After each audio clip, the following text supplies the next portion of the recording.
How you doing? My name's Greg Knapp, and today on the podcast, we've got Brant Menswar. Now, he's a best-selling author. He's named one of the country's top speakers, and he's really helped a ton of people, over 10,000 now, discover their non-negotiable values.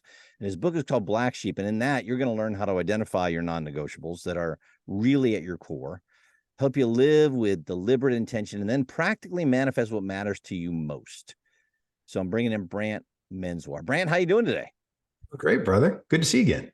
Man, love seeing you. Really enjoyed. We both got to speak at an event in North Dakota recently, and got to meet Brant, and just super guy. Got to meet his wife, and I just thought, man, this is who my audience needs to hear from next. So appreciate it. I find it's really interesting when you meet people on the road or anywhere really, and they ask you things like, "What do you do?" And it tends to lead to kind of a boring conversation, really, most of the time. Most of the People time. people don't really care what you do until they care about you, or Yeah. or agree with what you believe in. And I thought it really kind of goes to what you talk about with your non-negotiable values. So here's my first one to you. It's like, if a stranger just asked you, what do you believe? What would you say to that? I would say belief's a tricky thing. um, so in my background of what I've learned is that belief is a choice. And sometimes we don't think it is, but it is. And it's what we believe is simply what we can convince ourselves of. And so I would tell you that what I believe is what I can convince myself of, which is that I believe we were all meant for more on this planet than we have, most of us right now. But it takes a good deal of work and commitment to have that come to fruition. Yeah, that's really good. I like that. So let's start with the story of how you found your purpose and what you're doing right now, Mm. because you've had different things in your life. I mean, you've Sure. literally been a rock star in a rock and roll band. Mhm. So tell a story of how you got into that, and then how you got into what you're doing now and wrote your book and you're speaking. How did Yeah. you find all these purposes and move throughout your life?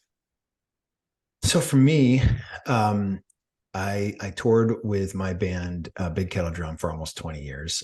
We had signed a couple record deals. Really just fortunate to be able to tour from sort of here to Australia and back several times, and released, God, I don't even know how many albums we had. Maybe 10, 11 albums, something like that over the course of our career.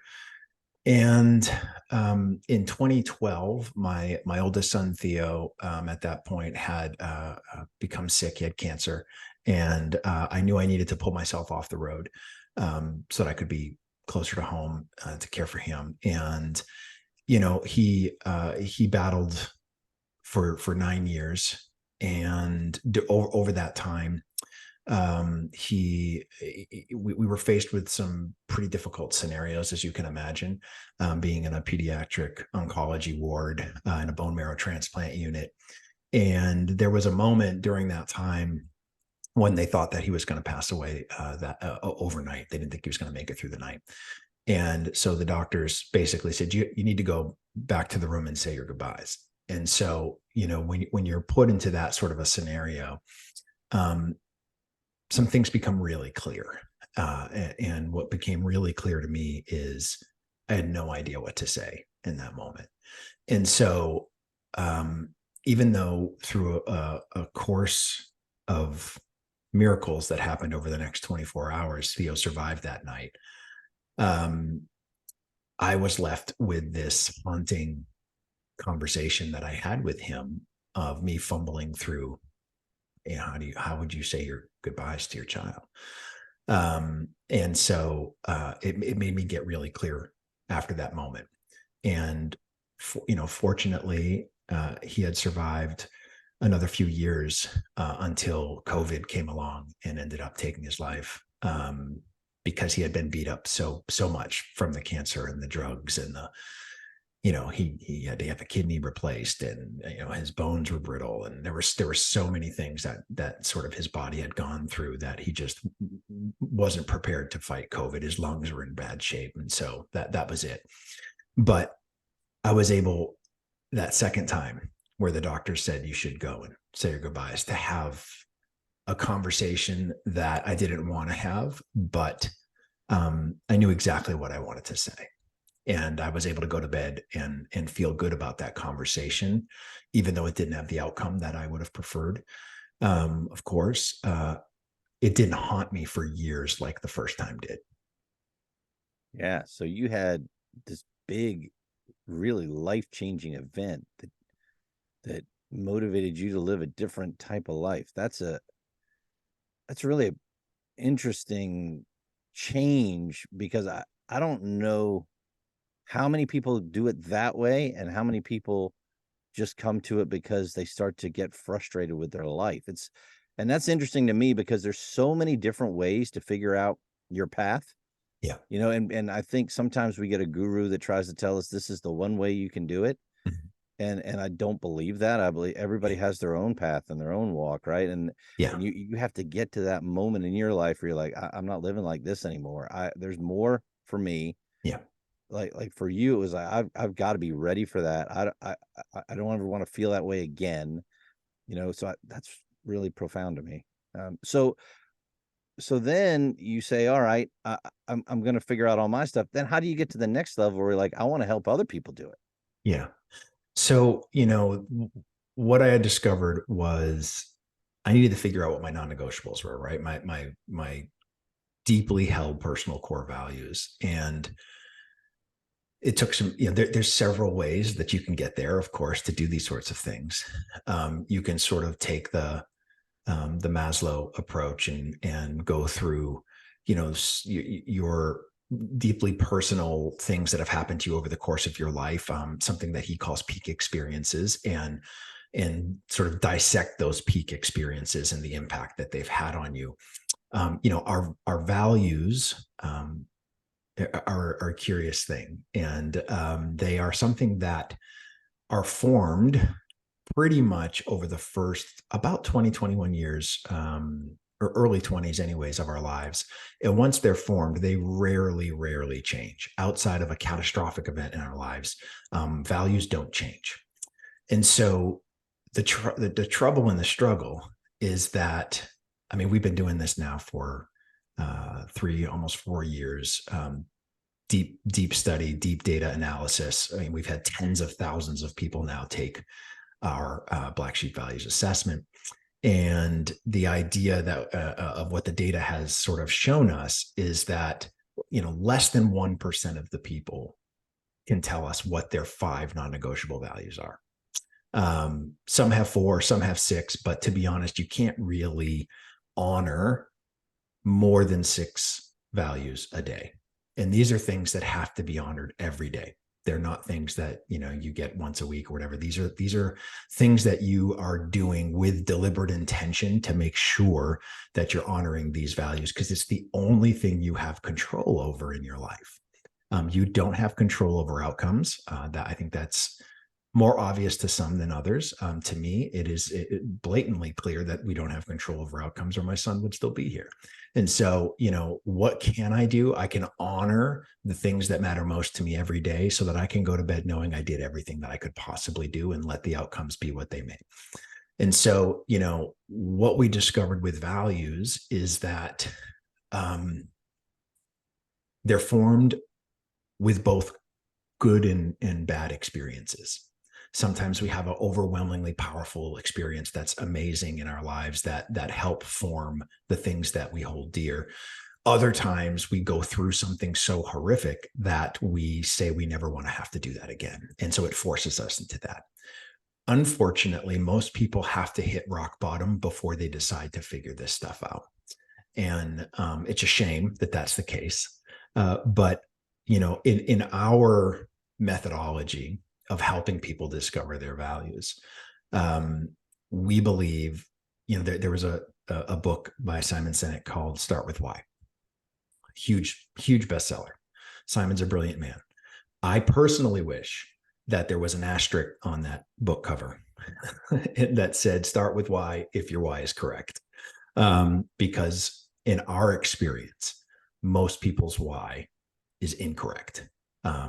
And I would argue, I mean, you're in the purpose world, why is purpose? Most people's purpose, in our experience, that they're just wrong. And it's because they don't have alignment between their what and their why. The what is the values, the why is the purpose. If your purpose statement does not include your non-negotiable values, there is no alignment between those two things. And so when we work with people to try to get them to their purpose statement for their life, it is laden with their non-negotiable values. So mine, creativity, hope, impact, empathy, family, authenticity. I have 6. It's not unusual to have one extra or one less. But my 6 values in my purpose statement sound like, my purpose every day of why I get up to do what I do is to creatively impact others by authentically providing hope. And so there's symmetry between those values and my purpose statement because they're in my purpose statement. And when your what and your why are aligned, it gives you incredible power and flexibility in the how you choose to honor that. So that when people think their value changes, your values don't change. Your purpose doesn't change in our way that we are looking at things and what the data has shown. The purpose doesn't change. What changes is how you honor that purpose. Changes all the time. It's why you see people who retire frantically trying 50 different things, and they're busier after they retire than before they stopped working, because they're trying to figure out how they're going to honor their purpose because they've honored it in one way for 30, 40 years. And so all of a sudden now they have free time. They're trying to figure out what's going on with their life. So it's why it's so important to have alignment between your values and your purpose, because without those two things, it's a bit of a hornet's nest trying to figure out your how. Yeah, that's really good. And I think a lot of that depends on how you define these different words, right? So Mm-hmm. just like Simon Sinek might define his why a little bit differently than you're defining it, but I think he would agree with you that you have to have your values line up with it. So it's Yeah. probably more how you say it, because like there are times when I tell people when I'm talking about your purpose, it's the thing that makes you come alive and that makes you feel like you count and you matter in this world where you're going to make a difference.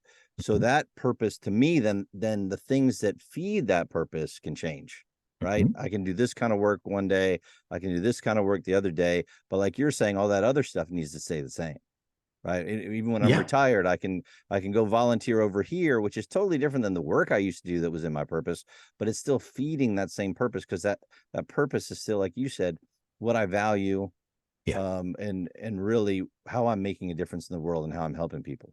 Right. So you Totally. can do that totally different ways, but that other stuff has to stay the same. I I really like love too how you said, oh, I'm sorry, go ahead. I would say I love that you use the word feed, right? So that's the perfect word. So we call them black sheep values because somebody finally took the time to explain to me why farmers value black sheep differently than the rest of their flock. And this was something that for a lot of my life, I felt like a black sheep, like an outcast, like and what's interesting is that people feel like black sheep for very different reasons, right? I think the traditional lens is that you're troublesome or you're weird, or it's the goth kids in high school, it's all of those sort of things, they sort of get put out there. But the truth is that farmers value black sheep differently because a black sheep's wool cannot be dyed.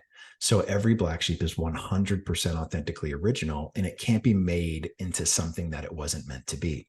Whereas all the other sheep, their wool can be dyed any color, anything that they wanted to, and so it can be made into anything that people want. And so when I understood that and started to realize that we should be running towards identifying what we call your black sheep values, right? What are those values that can't be changed, that can't be twisted or influenced or moved in a direction that you don't want them to be moved? That's the struggle, is trying to find what those are. And then your goal every day is to feed your sheep, right? You've got to feed those values. And when you do that, you're honoring your purpose. You're living your purpose when you feed your values. Yeah, I think that's why people feel so uncomfortable when they're not, because Mhm. like you said, a lot of people don't spend the time to figure out what they are, Yep. but they know inside when they're not living it. That's right. So even though they can't identify it and articulate it, if they're working someplace that is counter to their values, or they're acting in their private life that is counter to their values, they feel uncomfortable and wrong inside. And so that's when you end up oh man, something's wrong with me. I need to do this substance. I need to do this thing to change my state. I need to find a way to escape this feeling. And if you're not going, like you said, until you hit rock Yeah. bottom, but Yeah. a lot of people never hit rock bottom. They'll go their whole life at this Hmm. level Yeah. of feeling, it's okay. It's just Yep. life. That's just how we're supposed to be. Yeah. And they could be up here, but they Yes. never get low enough to really do the work that it takes to figure out, why do I feel so weird? Because you're not living the life that you were created to live, because you're not lined up with your values, you're not lined up with the purpose, you're Yeah. just kind of going through the motions. And so that's what I hope that people will get when they listen to us talk about this is, yeah, that's how I feel. Everybody feels that way unless you've done the work to work through it and really feel like you're in line with your purpose. And you mentioned something about control that I thought was great, Brant, because you said, there's only certain things we can control. We control almost nothing. We think we do. And I know a lot of Mhm. entrepreneurs are going to say, I control everything. Mm. You're one phone call away from your whole life falling apart, either from the Okay. doctor, Yep. from your accountant, Yep. from your financial planner, from Hmm. your wife or husband, from, Yep. you can't, what you can control are your lead measures, right? You can Yes. control, this is what I value and I know this, and every day I'm going to work towards that. That you can control, and that can really change how you feel regardless of the outcome. That's what I keep trying to work with people on, is this, to me, it's about the process, Hmm. right? If I'm taking a step towards my values and my goals every day, then I'm a success. And if Yes. it doesn't work, I'll just keep going a different way to do the stuff that I know matters most to me. So the outcome is not the goal. The goal is the process.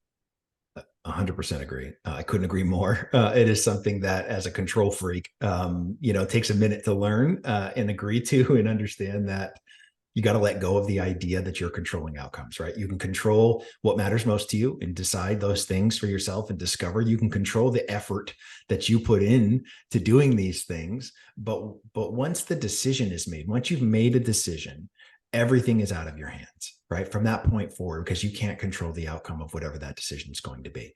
So what you have to do, in my opinion, is to do the best you can to honor the things that matter most, to make the best possible decision you can in your life, no matter what you're facing. And once the decision is made, letting it go and knowing that you've done everything possible, right? When Yeah. you feel badly about a decision, it's because you haven't done those things. You haven't honored those values. You've made questionable, decisions up to that point. And so it makes it really hard to feel proud of yourself. It makes it really hard to avoid imposter syndrome. All those sorts of things come from not honoring the things that you know are non-negotiable in your life. And when those things start to flex, it just feels gross. Yeah, it's really good. So I want to jump back just for a second to when you were doing your musician life and Mhm. you were touring and everything else. What what did you what brought you joy in that? And Mm. then what did you learn from that career? It's impact for me, right? So impact being one of my black sheep is interesting, because over the course of my life, I have channeled impact through very different things. Um, it was sports at first, right? Grew up as a highly competitive athlete. Went to college to play baseball. It was my impact was through my athletic ability, right? And then I got hurt, and so it's like, well, now what? And so it moved to work, and how can I impact people through being a better leader? And then it was music, and how can I impact people through writing great songs that they would connect with?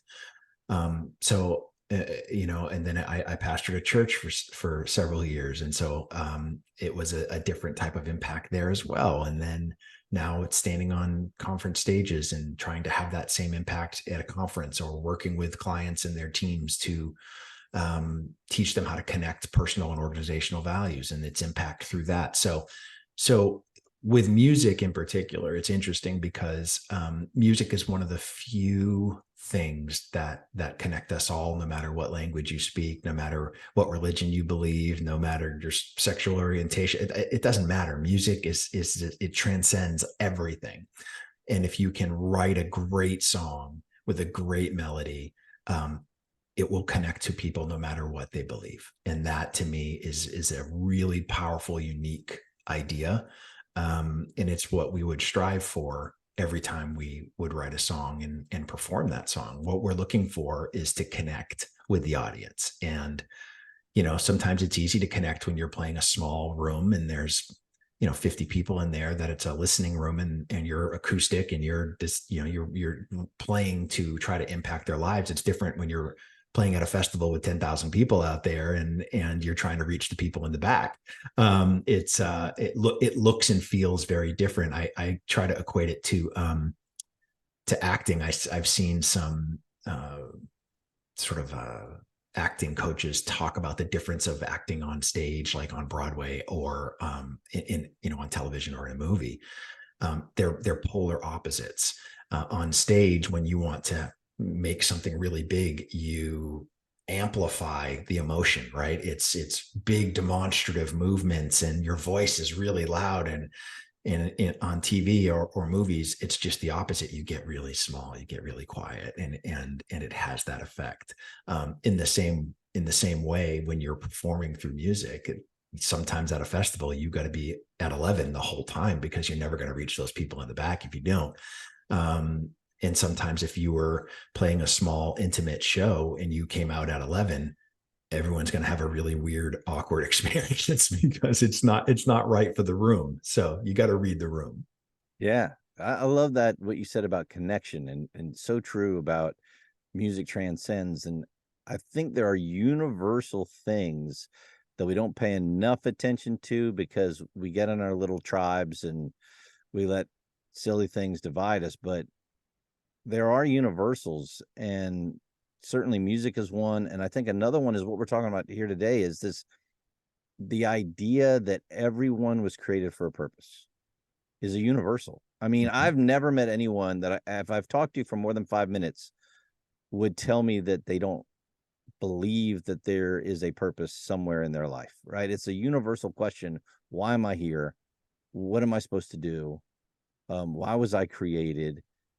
And when I was getting my master's in counseling psychology, the best thing I ever heard was from family therapist Virginia Satir, and she said, just imagine when you're talking to your clients that they have a sign around their neck, and the sign says, I just want to count, because everybody wants to count. So, if you want to tap into something that connects everybody, help them figure out how they count and make them feel like they count. Yeah. And now you've got somebody that will basically be your friend for life if you Yeah. can help them figure that out. I agree. I think it's, with a lot of people in my sort of life that I connect with, I find that one of their values is significance. They have to and want to feel significant in some way. Right. And I think it's dangerous. Significance is a very dangerous thing, because you can get there a variety of ways, Yeah, depending on the absolutely. type of significance you're looking for, right? And so, what I like to try to talk to people about is, when you move from self-awareness to self-acceptance, your desire for significance changes a bit. Self-awareness, you are looking for that significance, right? You're constantly looking, and you're constantly trying to change something about you, or the scenario, so that, because you're aware of it, but it's exhausting. It's exhausting to do that all the time. And so when you move from self-awareness to self-acceptance, and you just accept who you are and what you care about and what your non-negotiables are, then that desire for significance, it looks different and it feels different, because instead of trying to manage, like herding cats and trying to figure out the scenario and what's happening, and I'm aware of this, I'm aware of that, and I'm trying to do all these moving parts and make them make sense, you're down to 4 or 5 things. And it's really simple to be like, if I honor these 5 things, I'm good. If I dishonor one of these things, I know what I did. And so that desire for significance gets focused and much narrower, that it allows you to achieve that, I think, easier, number one, but you appear less desperate, number two, which is an important thing, especially. It doesn't matter if it's business or personal. In the business life and you appear desperate, you're going to make really questionable decisions to try to climb that ladder.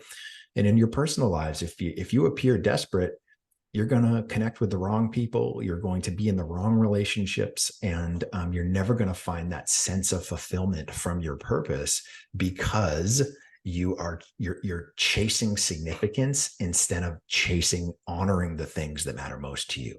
Yeah, couldn't agree more. There's so many things that have really good points or shadows. Mhm. Like you said, money, right? Mhm. Money can be fantastic Mhm. and money can be horrible, Yep. depending on what drove you to get it, what you gave up to get it, how you're using it, right? And it's the same thing with the idea of significance and wanting to count. If it's it's the idea of something becoming your idol too, right? Like significance is my idol, being rich is my idol, being famous is my idol, whatever. Because now all those things could be good.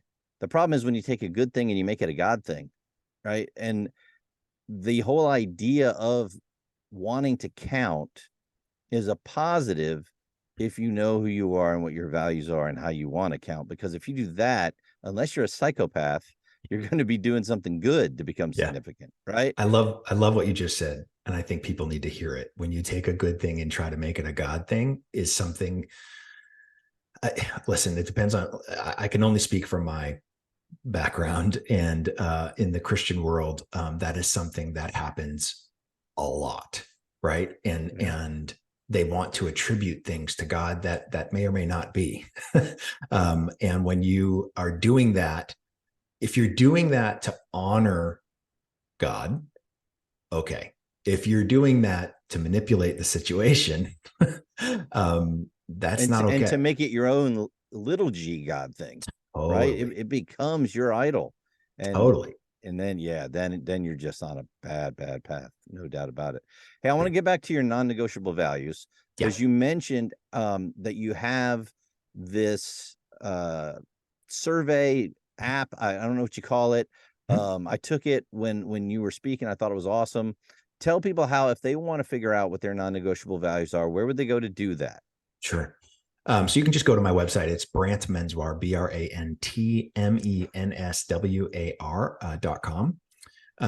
And it's listed right there. It's our assessment. It is designed to be a shallow dive into a very deep pool, right? So this is not the be all end all. You don't take this assessment and go, I've discovered my non-negotiables. It's to start the conversation. Now, what we know from literally tens of thousands of people now who have taken this, is that a couple things you should understand straight up front. Number one is that our values exist in a hierarchy, right? So when you discover and you take the assessment, you discover here are the 5 things that matter most to me. Those 5 things exist in a hierarchy from most important to least important, even though they're all non-negotiables, right? And so when you take the assessment and you discover what they are, the very first thing you should do when you're done is to put those in hierarchy order of most important to least important. We do that for a couple of reasons. The first reason is, and the most important reason, is that when you put them in order, the ones that number 1 or number 2 are really accurate, right? Like 90+% accurate. When you get to the numbers 3, 4, and 5 of those values, they are questionable at best and fabricated bullshit at worst. So it's just, you have to sort of understand what that is. It takes longer. It takes a much deeper dive to confirm those values in slots 3, 4, and 5, because some of us have been conditioned to care for other people's sheep their whole life, and it's just part of who we are. We've all gone through it. If you've cared for a sibling or a parent or a grandparent, or you've been put in a scenario where you've had to ignore what matters to you to care for somebody else, it leads to confusion as to which are yours and which are not. And so we do that. We want you to put them in order, because when you first start with this, focusing on the top 2 will show you how it works, number one, and will also be very fruitful because they are more than likely very accurate. Cool. Yeah, and I'll put all that information on where to get this in the show notes in case you didn't grab it right then. Put a link in there for you and you can check it out. So once you get those and you're starting to feel like, yeah, these two definitely resonate with me, Mhm. um, how do you use that in your daily life? If you're like, I'm brand new to this, Yeah. I don't know what to do now that I know these are my values. So I'm going to give you the track that if we were in a perfect world of how I would do it if you were working with me one-on-one, how I would do it with you, and then I'm going to tell you how you can do it because most people don't ever take the time or effort to do it the right way. So let's It's talk about probably true. the right way first. The right way is to take the assessment, figure out what those five are, take a good look at them, bat them around a bit, feel like if you think they're good, then fine. Then you need to track them. So there's a workbook that's free that comes after you take the assessment. It says if you want to get the free workbook to track your values to prove what you think is real, just click here and you can have immediate access. You download it as free. Um, Ideally, you will track those values every day for 2 weeks. So for the first week, you start to notate at the end of each night, you sort of sit down with a pad of paper and you say, here are my values. And you count how many times these values appeared organically over the course of the day. And then you briefly notate what the scenario was, right? Coworker, wife, kids, whatever it was, what was the scenario? Um, and after the first week, you take a good look and you go, okay, here are my five values. Value number one appeared 150 times, right? Value number two appeared 100 times. Value three appeared 70 times. Value four appeared 20 times, and value five appeared twice. So what you do when you're looking at that is it sort of confirms that you're on the right path, right? So you can sit there and go, okay, look, these two values I feel really good about. Some of these other ones here, I need to do some deeper dives. I need to figure out if is this the right word or the right value? Because remember, our values exist in hierarchies. They also exist in what we like to call families, right? So there are five families of values, and all of the values in that family have a hierarchical order as well.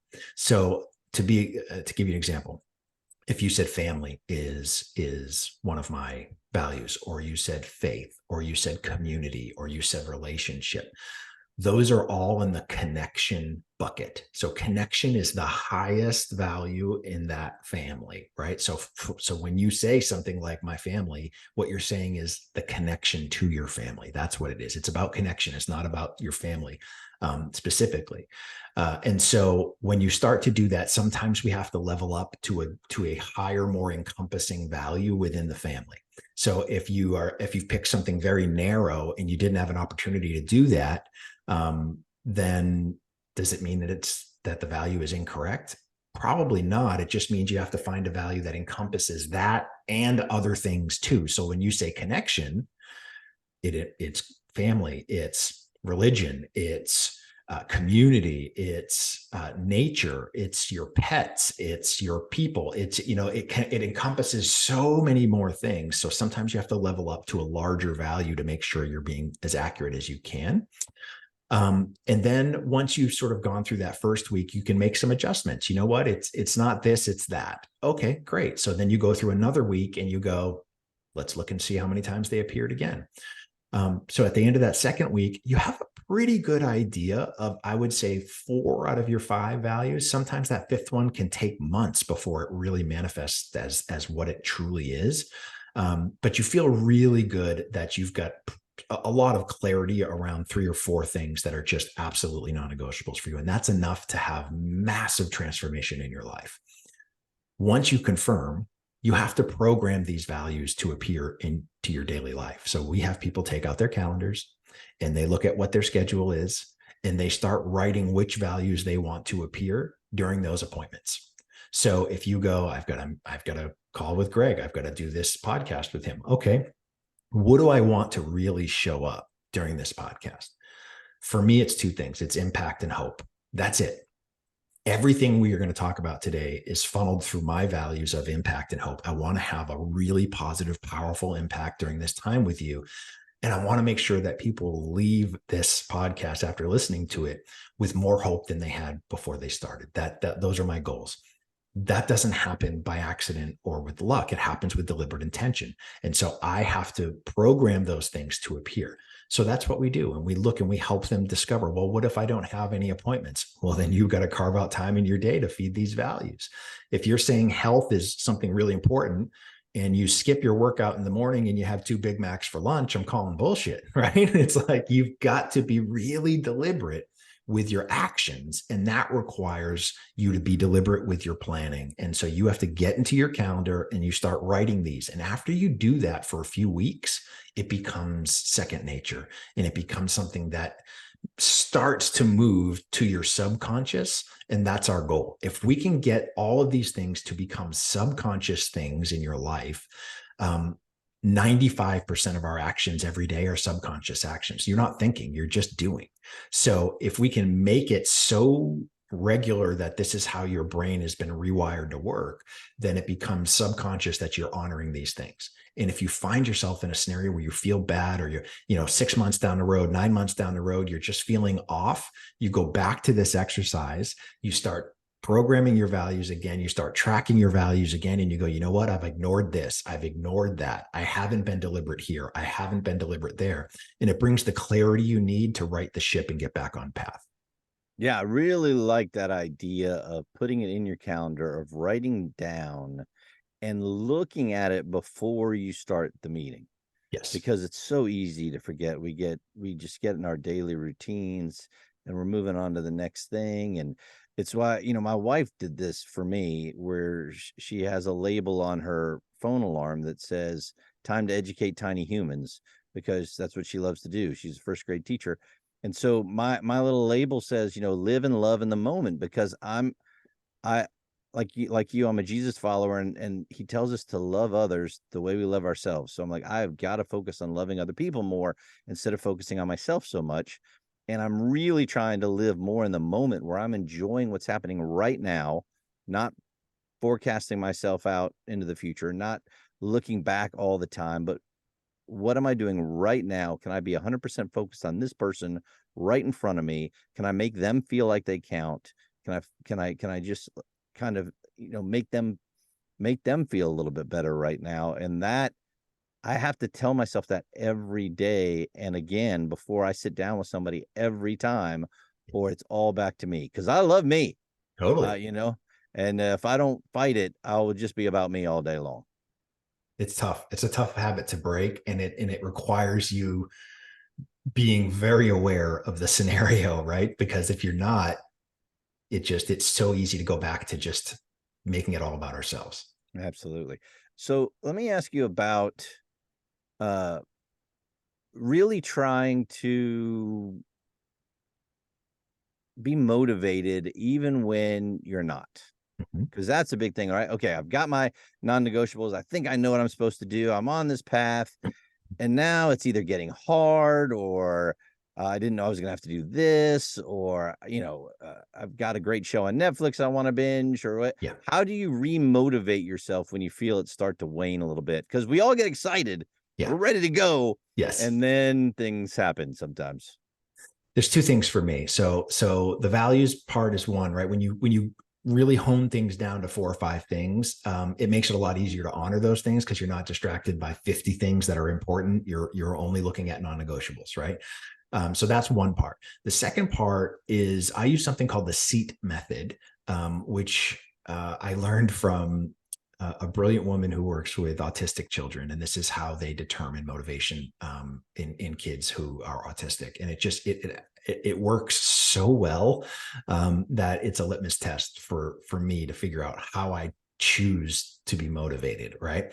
So the SEAT method is it's just an acronym, right? So the S is about sensory. So are you doing something for a particular sensory experience, right? That's your motivating factor. So the basic one would be like, you're starving, so you eat, right? You're trying to fulfill that sense that is needing to be addressed. So that's one of the four. E in the SEAT method is escape. So I'm making a decision because I want to escape this, whatever it is. I don't want to eat my peas at the table, so I'm going to get up and I'm going to leave. Right? That's escape. A is all about attention. You're doing it for you need the attention of someone else to really motivate yourself. Right? That connection to find yourself motivated. That is, God, I really want to go work out, but I will skip it every day. Well, if I find a workout buddy that's expecting me to be there at a particular time, well, now it's not just about me. Now it's the attention of the other person. And now if I violate that, so I'm motivated to go, not because of me, but because of that attention that I'm going to get from my workout partner. And then T is tangible, right? You're motivated by tangible something at the end, right? I want to get that salesperson of the month award. So I'm going to be really motivated to do as much as I can because I want to hold that award in my hand and hang it on my wall when it's all done. When now I'll say this, we are all motivated by all four of those things in different times, in different scenarios of our lives. But there is a preferred motivator that if you could choose how you want to be motivated for each and all of us, right? So at times, yes, I wait too long to eat and then I make a bad decision because I will scarf down something that I probably shouldn't have. It's not a healthy choice, but it was quick and it was easy. And so I just did it. If I could choose, for me, it is in the attention bucket, right? So I need somebody else involved for me to stay motivated. Otherwise, because if it's myself, I'm a little too ADD and creative mindset where I'm going to go in 10 different directions at the same time. And it's hard for me to see something all the way through fruition because I'm constantly thinking up of new things or new ways to do something. So the attention part helps me focus and ties me to staying committed to something longer than I probably would if it was just me. And so because I know that, when I'm really looking to make progress, I need to find somebody that's an accountability partner for me to make sure that I do it. Right. So that's for me personally. For some, if you're an introvert and you're like, that escape is your thing, then you need to find ways to motivate yourself to do something. Well, if I could just get away from having to go to this meeting, I could focus over here and do what I need to do, then find that way to get away. That's your goal, right? That's what's going to keep you motivated, is not having to do the thing that you don't want to do. So that's sort of how I use that seat method. I can't tell you how often. And I teach everybody that I coach that method as well, because it's really healthy for you to understand, first of all, these are the four basic motivators in life, period, no matter how old you are. When you understand what those motivators are and you understand what your preferred motivator is, in any scenario that you're struggling, you can choose to find that motivator that you like the best and work through that. Yeah, and it's interesting too, because all of those can be positive or negative. Yes. Right? You can use sensory in a positive or negative way, right? Drugs or Yep. food or Yep. working out or Yep. sleep or, Yep. and same thing with escape. You can Yep. escape for a good reason or you can Yep. escape for a bad reason. So Yes. yeah, I think those are great. And it's really good to think that through too. Am Yeah. I trying to escape right now Mm-hmm. because I'm uncomfortable? Mm-hmm. And maybe that uncomfortableness is what I need to embrace in order to become the person I want to be, in line with my values. And even though it's hard, that I think that happens so much. I know it's happened to me. I'll just speak for myself, that sometimes if something gets hard, I think, well, it shouldn't really be this hard if it's what I'm supposed to do, should it? Right? I mean, I can talk myself into it. I mean, obviously I'm going the wrong direction. This door wouldn't be so hard to open. You can talk yourself into or out of so many things. So I like Totally. that method of see and really trying to figure out, where am I on this continuum right now, and Mm. how can I use these in a positive way to move forward with what I know is what I'm supposed to be doing, that's in line with my values, that's in line with my purpose. Let's go. Oh, what's your biggest challenge right now in your life, and how do you work through big challenges? So I would say professionally, my biggest challenge is getting organizations to understand the importance of values-based leadership. Um, Values are a soft skill as far as business is concerned. I don't agree with that, but that's how they would categorize it. Um, they would much rather focus on things that they think have a direct KPI trackable outcome that is going to move the bottom line in the direction they want it to go. There are more studies now that show that values are things that absolutely move the bottom line and affect things like retention and happiness and satisfaction and all those sorts of things that you want your employees to have. But it's the wild, wild west of trying to get people to understand, how do we discover values? As an organization, is it your job to help your people discover their non-negotiables? I would say yes. Some of them don't believe that that's anything to do with that. That's not what we do. That's let them figure it out on their own. They don't understand the impact that has in the employee's work and how they show up every day. So that's my biggest challenge, is getting people to understand the importance and the power of doing it the right way.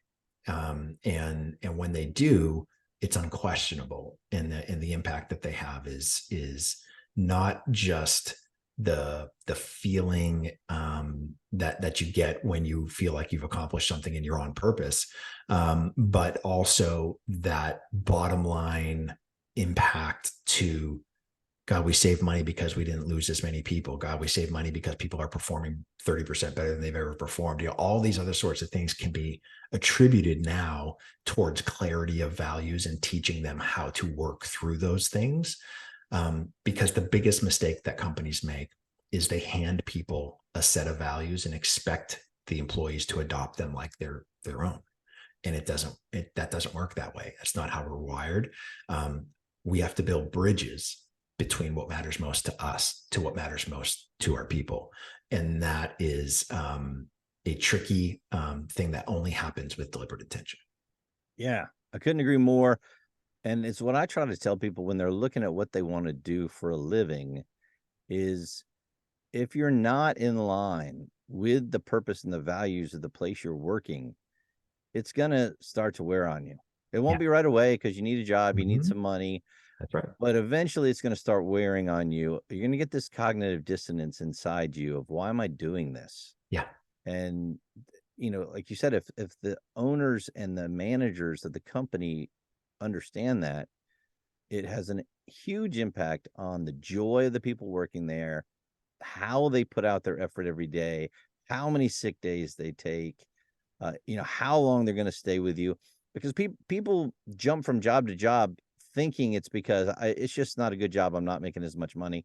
Maybe, but probably more because you have this feeling inside that you're doing something that you really don't think is worth anything, or it doesn't hit your values. It doesn't make you feel like you're significant. It doesn't feel like you're making a difference. And if you feel like that, you're going to move on. And so you're right, all those things, if businesses would look a little bit harder at it. But I like you said, I mean, it's all bottom line. It's what's coming up in the next quarter, and I get all that, but they don't understand all that goes into it. And if you just have a little bit of time with them and get them to think about it from their own point of view, they'll eventually understand it. But you're right, it is a struggle for some companies. Some of them get it right away, which is awesome. If last thing I wanted to ask you today is, if you could go back and talk to your 20-year-old self, and you could tell them a lesson that you've learned and any advice you had for them, what would you say? So I don't want to sound like a broken record here, but what I would tell myself is, you're a creative, and creatives can have a tendency to be all over the place. And the best thing that you could do would be to sit down and discover the things that you don't want to change, right? What are those things that matter most to you, that bring you joy when you're doing them, and make you very angry when they're being violated? Discover what those things are and try to channel your creativity through those things. The reason is because if your goal is to be authentic, more importantly, to be an original, The only way that happens is when you are contributing through those things, those values, those things that make you you.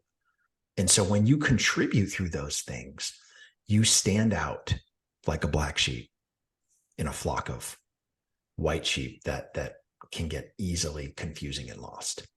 So if you want the farmer's first look, you've got to lead with the things that make you different.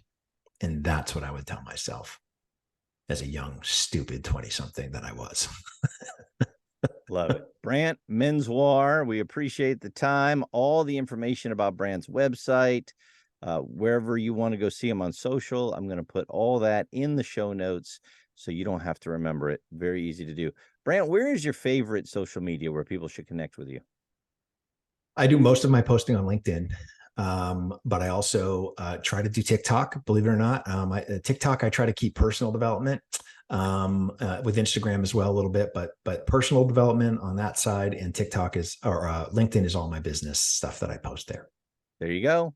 LinkedIn, TikTok, and Instagram. Brant, thanks so much for being with me. Thanks, brother. Appreciate you. Yeah, man. All the best.